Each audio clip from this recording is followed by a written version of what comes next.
Hi, this is Joe Jackson, the interviewer, not the singer, speaking from the twilight zone of lockdown land during the coronavirus crisis in 2020.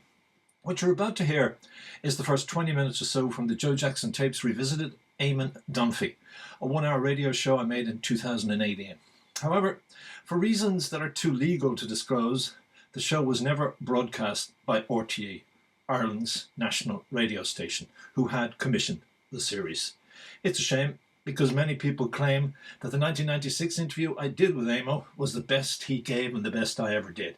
It is available as an ebook called Eamon Dunphy Unleashed, and it will be available in full as a text and audio on my new website, joejacksoninterviewer.com. In the meantime, enjoy this fragment. Take it from me, and maybe the man himself, Eamon Dunphy never did an interview quite like the one we did in 1996. Nor did I. For one thing, it came about in a manner that was as colourful as he and his language is, as you'll see. Either way, back in 96, I did weekly interviews for the Irish Times, bi-weekly interviews as with this one for Hot Press, and I'd begun to do interviews for RTE Radio 1, having hosted the Summer Art Show while Mike Murphy was on holiday. It must have been hell for anyone who hated my interviews. Happily, Dunphy didn't. Or so he tended to say, loudly in public. For example, one particular Friday night, we both were out on the tear in Dublin City, in separate social groups I hasten to add, and he roared in my direction this ridiculous line: "You haven't arrived in Irish cultural life until you've been interviewed by Joe Jackson." Then Dunphy said, "Interview me, you," and added a word that wasn't runt.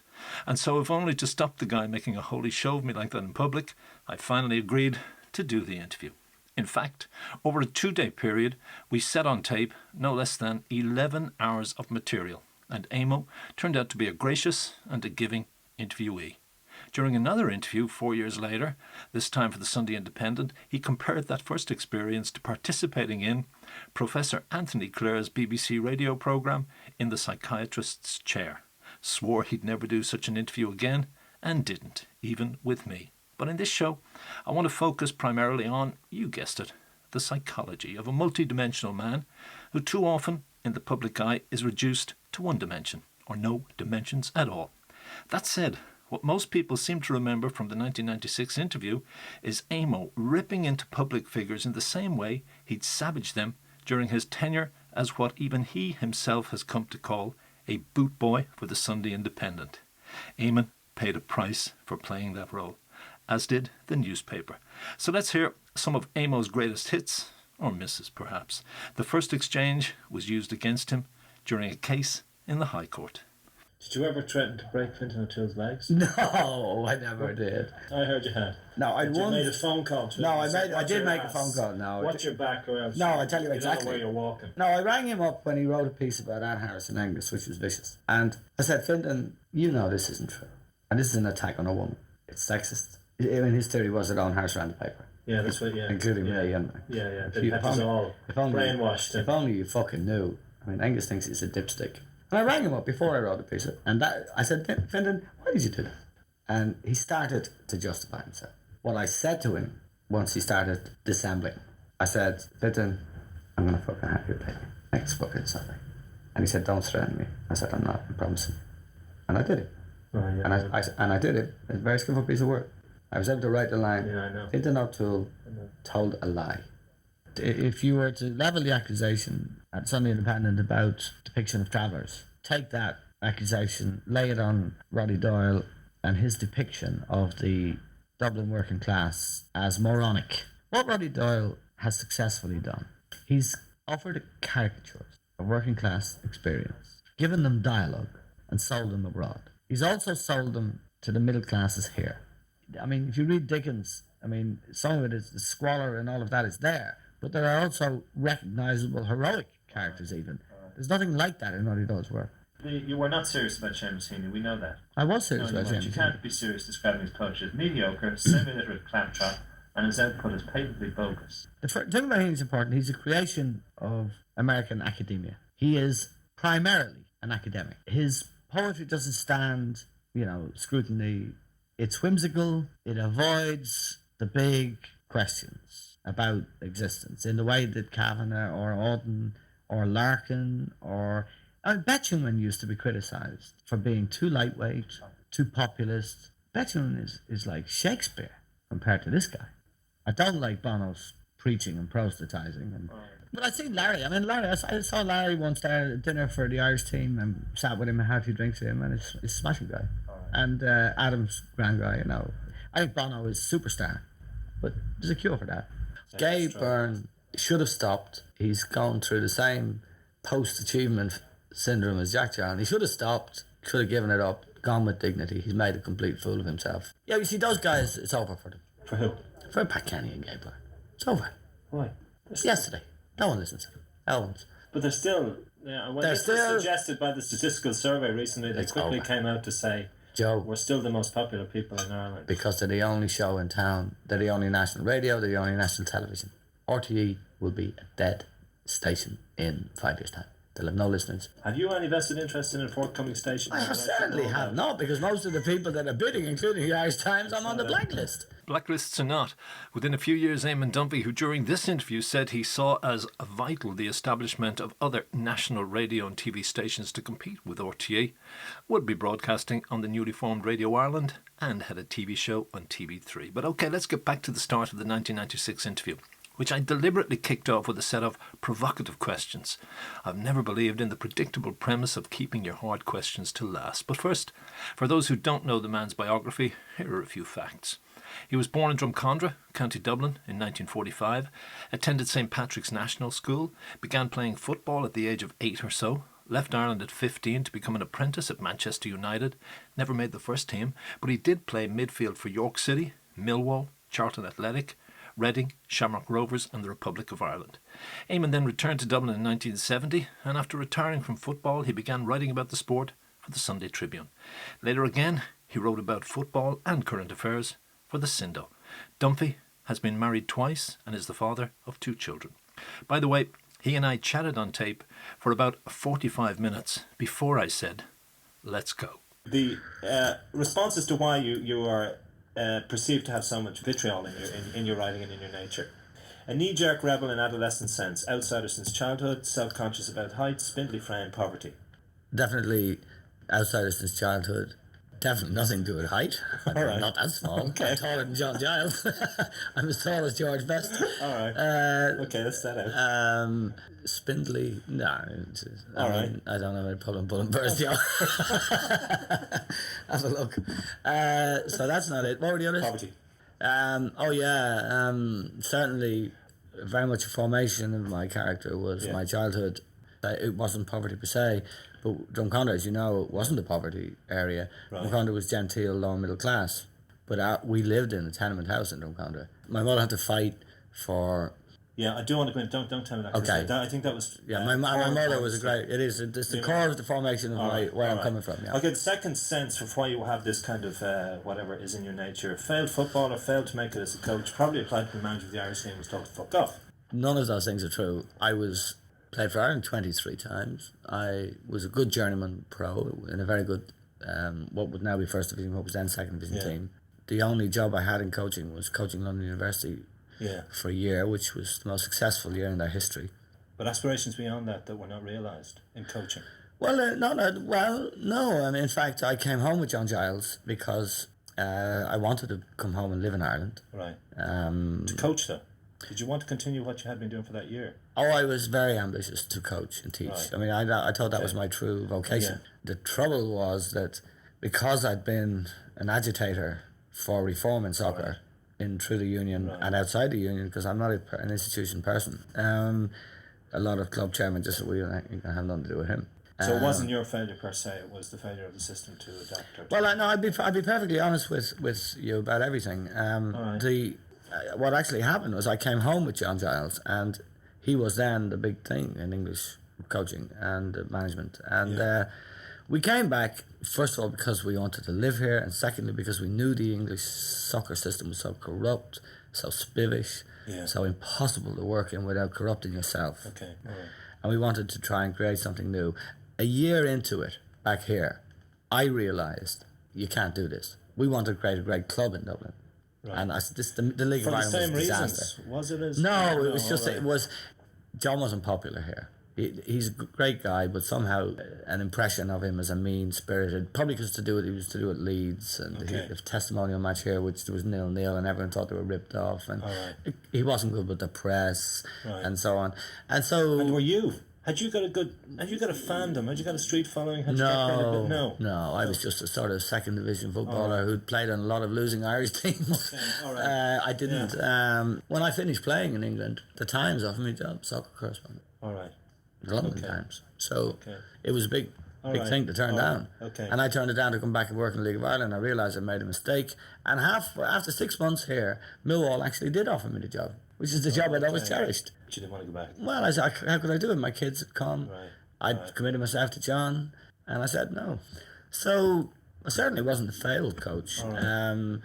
But is there a sense that your aspirations in that direction were frustrated, were crippled, were fucked by other forces? It's certainly true to say that my aspirations in that area were thwarted by a little bit by circumstances, but the Millwall thing offered me the chance to do that if I wanted to. But I didn't, and I'm a fatalist. I'm an existentialist. I believe in doing your thing. In other words, don't plan too much. An existentialist who believes in God? The Buddha, not Sky God. All right. I believe in Buddha. I mean, God's just a colloquial use of the word. Yeah, I mean, I'd be a Buddhist. But I want to get that clear. I believe in the karma. Right, okay. So that coach question is not necessarily...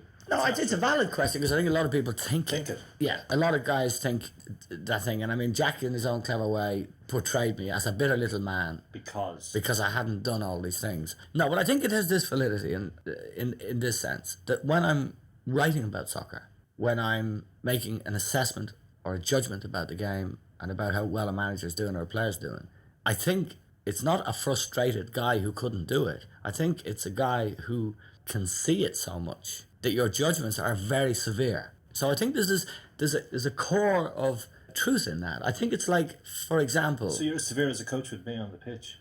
Well, yeah, and I'm say criticizing Jack against excuse me. You know, it's like this idea that if I was a bollocks or if I was wrong, All right. the first guys who would know it would be the players. You ask Kevin Moore, you ask Ronnie Whelan, you ask Paul, David O'Leary, they're all my friends. But All right. I never stick them up front because I don't get them into trouble. So Jack can go around on the late show. The players hate him. No, I'll go in more to that. But the thing is, just the core question of the core question you about that criticise as a... if your judgment is good and it's sound, the players will respect you. That's a great compliment to a journalist or any critic in any business, because it means that although you're going against the general trend critically, you're making the bridge between the fan and the dressing room. Yeah. And when I have been over the top, say criticising Liam Brady when he was playing, or maybe a couple of times with Jack, Mick McCarthy, when I have been so severe and unforgiving and the language has probably been inappropriate or, too emotive. Yeah, I mean, there's very few players I've criticised. It's generally very, very few. But there have been players like McCarthy and Brady, two examples. Yeah. It's a reflection of the intensity of feeling and the intensity of involvement of someone who really knows a thing and really loves it. I mean, it's my passion. I love soccer. I love sport, actually. Okay, third part. Thank you for that very detailed answer. Okay, third one of reading I heard is that you are ill, you have back trouble, your liver's fucked, you're hooked and barreled, vitriol in writing reflects the poison in your system. Yo, Eamon, run that by me again. No, I'm not. I have a bad back. That's true. That's true, and but it's not as bad as it was. It used to be chronic. I had a successful operation, but I do have a bad back. Which stems from what? I mean, was it an accident? Okay. No, football, wear and tear. So I was very light. I was a stone lighter than anyone else playing the Football League. So at the end of it, I had chronic back trouble. I still have kind of serious back trouble. All right. Yeah, and so I have a lot of pain. Right, so hooked and Valium, vitriol based on poison in system. Never taken Valium in my life. Vitriol, no. Are you drug addicted because of the back? I'm not drug addicted. I mean, do you have to take stuff every day to kind of kill the pain? I take the odd couple of salts, yeah. Is that it? Yeah. That's it? I'm not addicted to anything. No, not at all. My liver, I'm a modest drinker. My average daily consumption would be 2 glasses of wine. I drink a bottle of Beck's when I'm out. Endless bottles of? No, not at all. I usually have 3 bottles of Beck's. Then if I go to dinner, I have a couple of bottles of wine. And what I do is about once a fortnight, say, you'd know this for sure. Blowout.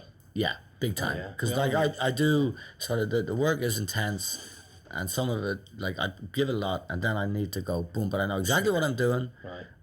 I drink, I smoke a joint, I fucking go for it, and I come home at 6. I love walking home 6 in the morning when there's no one on the streets and it's dawn, and I just love that walk from Joy's, and I'm coming home and I'm fucking happy as Larry. But I know that there's guys out there who think I'm an alcoholic. Yeah, absolutely. I mean, guys have written to me, look, we know you have a problem. I am actually, and always have been, quite a modest drinker. So my liver's in good shape. And what about suggesting that you're so stoned so often you don't give a fuck about anything either? Never. I've always smoked dope. We never smoke in the house. Ever. Why? Because we're happy. Well, man, we're a fantastic relationship with Jane. Right, okay. And, like, Jane and the woman I used to live with before, Inga, who I'm still great friends with. I mean, we have a very happy home. And it's cool. And the only time I smoke dope, Joe, I'll tell you when I smoke dope. When I'm walking from the Shelburne or the Stamper with Pearson down to Lily's, right? I smoke a joint to keep it going. And to annoy Pearson, he won't fucking smoke. Have you tried the other drugs? No. No. I've had a couple of hits of coke. And what does that do for you? Didn't do anything for me, actually. Did you ever use a working writing? Oh, no. Never. I never drink the day before I write. I get up in the morning at 4. It's over by 12. Funny enough, I'm reading an Auden biography there, and I didn't realise until I got the page wherever I am that he was a Benzedrine addict. He used Benzedrine to get him up. So is Tennessee Williams. Tennessee Williams took a ridiculous concoction in the morning to get writing. Benzedrine, injection, a drink, a mix, a cocktail, and then go to the typewriter. Horrible syndrome to get kind of hooked on that. Well, whatever gets you through the day, you know. It's not for me to prescribe for other people, except for myself. I have that sort of old thing from sport that I go to bed at sort of 9 the night before I write. I don't drink. I don't go out. I don't even mix. I won't even go to dinner because it gets me head fuzzled up. You don't go to a brothel? No, I don't know. I don't know any brothels, actually. I'm sure they're around. Well, you told that story last time about the team going to a brothel. Oh, yeah, exactly. Well, yeah, I ran. The night before. Yeah. I mean, extraordinary. That was my innocence. I mean, that was my first match. I was shocked. I still am shocked. We can talk about that later. But the other section, Coke didn't give you any hit, and you've stayed away from. What about acid and all that in the student rebel days? Well, we didn't have it, you see. That's why I'm so fucking daft now. I mean, we were in the monastery then playing football. So all of that stuff, no. No, I feel that the thing you got to exercise that is your brain will not actually, at the desk, function right if you're on anything. Your own innate resource, your own spirit, your own brain must be protected from that. I think it is actually diminishing returns at some stage, bound to come into it. But there's a whole network of people out there who are getting increasingly involved. There's a lot of DJs, there's a lot of rock and roll writers, there's a lot of journalists, there's a lot of TV people who probably, band managers, the whole shot. I mean, it is a strong of people who believe the opposite to what you're saying, that they operate at optimum level when they're on their lines of coke. What I have is passion, and my passion is my drug. And you're connected with the spirit, which a lot of... Very, very, very much so. Because I've often found drugs disconnect people. They do, yeah. They don't want to be connected with the spirit. No, well, that's exactly right. I have a very good friend who's in a very high-powered job in England, in publishing, and he's on Prozac all the time. All right. He's a young guy. It's astonishing. They don't want that root connection. No, but I love it. See, for me, it's all about staying in touch with your real feelings, not allowing them to be corroded over by cynicism, experience, contact with bad fuckers, seductive promises that you'll be an important man, all that stuff. No. Roots, soul, that's my thing. So that's my thing. With occasional blowouts to kind of keep the balance. And the blowout is my biggest blowout, Joe, is this.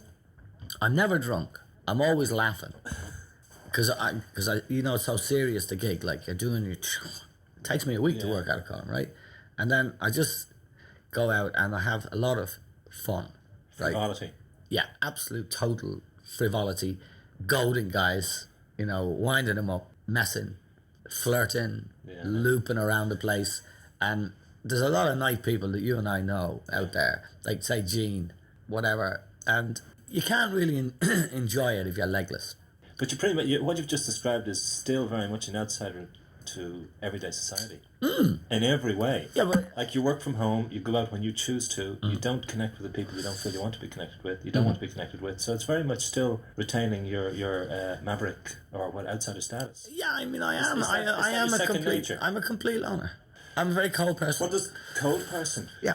behind all of that, I'm a cold person. Well, how can you be passionate and cold? Passionate about writing and you don't give a fuck about people? I like a certain kind of person. I like people who are unconventional. You know, I mean, I've got friends like Pearson Say or McGuinness, Right. Tony Cronin, who's a great friend of mine. Right. I suppose you would say I like bohemian people. I like that type of bohemian type of person. All right, but what do you mean by I'm a cold person? You don't strike me as... What do you mean? When it comes to really giving of yourself? No, when it comes to working out what's got to be done, the separation of business and pleasure, the separation, making a distinction between a bond, a friendship that was very close and an acquaintance that was fun, someone that you love to be around and have crack with, say once a fortnight. I'm very, very private about no one knows my troubles, no one knows my business, like all my family things. I mean, Gabriel must ask me a dozen times to go and talk about that. Fuck off. You know. Your family situation? Yeah, or anything like that. Any of my private business, no one knows anything. You never see me in the Terry King column, you know, or any other column like that. Right. So I'm cold about that, and I'm quite ruthless in my friendships too. But is that calculated and manipulative in your... It's not manipulative. No, it's calculated though. Right. It's calculated to use?